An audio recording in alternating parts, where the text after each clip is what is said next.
Hello, welcome to another Purana Talk, Gape Wide Edition. We're reading the Garuda Purana,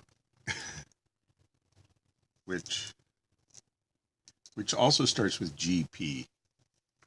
It's Gay Pride Sunday in Seattle. Let's see if it has anything to say about that. Chapter 37 of the second Kanda of the Garuda Purana is titled Gift of a Vessel Filled with Water. And these are all funerary type rituals, death related. Gift of a Vessel Filled with Water, Chapter 37. Garuda is the Lord of Birds, and he's having a long talk with Vishnu, who's basically answering all sorts of questions about death, dying, and once you're dead. Garuda says, "O Lord, please explain to me the mode of giving water jar precisely. What are the rules of giving? How many vessels should be given? What are their characteristics? By what stuff are they to be filled? To whom are they to be given? When are they to be given to propitiate the dead?" The Lord said, "O Tarksha, now I shall explain the mode of gifting a water jar. It should be offered to the Brahmin in favor of the dead, along with a rice ball and the libation of water, for the pleasure of the dead. On their way to Yama's abode, these vessels should be given on the 12th day, after 6 weeks, after 6 months, or at the end of a year."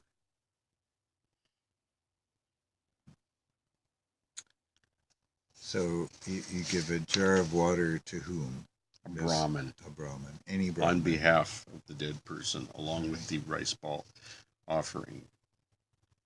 And I'm sure they're thrilled. And a libation of water. Oh, goody, more water. They get a vessel.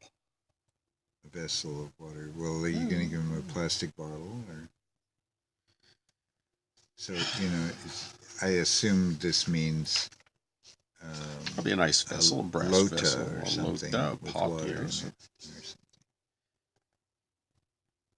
It might even get into that if we... Yeah. But, so, for the pleasure of the dead on their way to Yama's abode, these vessels should be given on the 12th day, after 6 weeks, after 6 months, or at the end of a year. That was 4, a second time. 5. The vessel should be placed on the ground, cleaned and smeared with cow dung. They should be filled with cooked food and water. Satiating food should be given to the dead. The dead man is delighted thereby as he goes along with the attendants of Yama. On the 12th day, 12 such jars should be given. A vardhani, a vessel, it says, filled with cooked food and water should be given to a Brahmin with Vishnu in view after due sankalpa, a solemn vow to perform an observance. 9. A single vessel should be given in favor of Yama, thereby the dead man attains release. Another vessel should be given in favor of Chitragupta. Thereby the dead man remains happy at Yama's abode. 16 vessels filled with cooked black gram and water should be given to 16 Brahmins, 1 to each. Urad dal, black gram.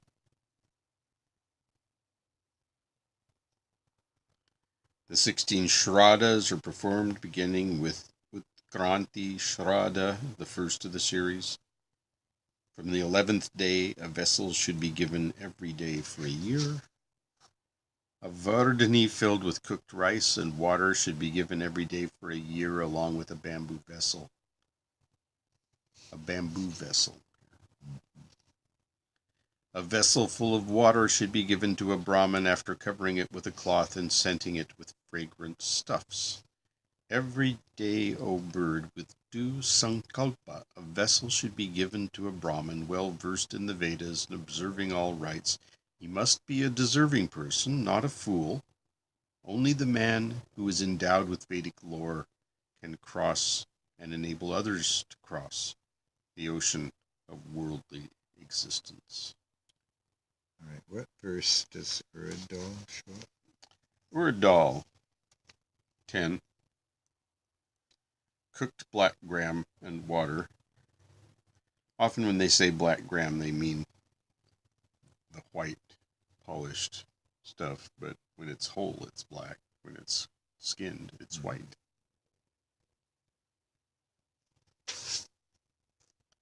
And that's chapter 37. So a lot of this was concerned with timing. It was very interesting in towards the beginning here, especially it was talking about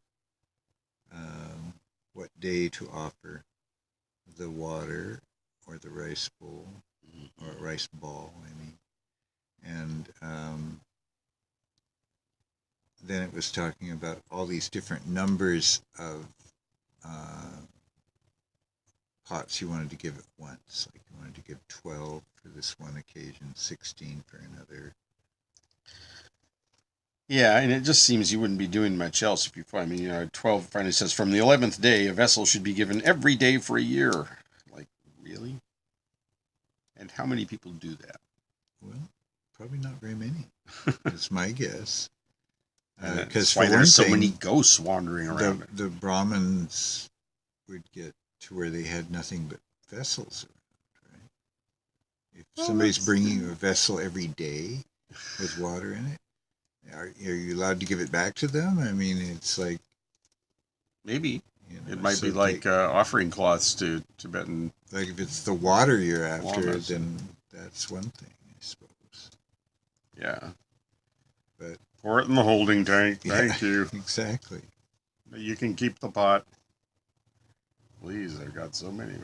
Well, that's the thing, it's like it seems problematic, just the way they've set it up. Yeah. But it seems to me that they're giving description. I don't know. It's very odd. They're giving descriptions and guidelines to doing certain kinds of ritual functions, but you look at them and you think, if they're really doing literally what it says, that's just obsessive compulsive behavior, and Brahmins end up with a whole bunch of shit in the end. And excuse the expression, offerings and stuff, good stuff, all good stuff. Well, lots of little gold pots, for instance, and water and cooked food, and sometimes whole meals and uncooked food. It's giving cooked food to Brahmins. You've got to be high caste yourself. It sort of assumes you're a Brahmin. Or you're really going to pollute them, and they're going to have a whole bunch of new rituals to have to do to get out of trouble. Raw food is more likely to be given when there's any caste issue of going against, going upstream. So it's really a manual about Brahmins for Brahmins. Yeah, twice-borns, let's put it that way. Right. There's probably circumstances, well, there's in the real world. We know everything's going to happen in the real world. Already did a few times, probably. But at the same time, interesting. Okay. It's interesting again.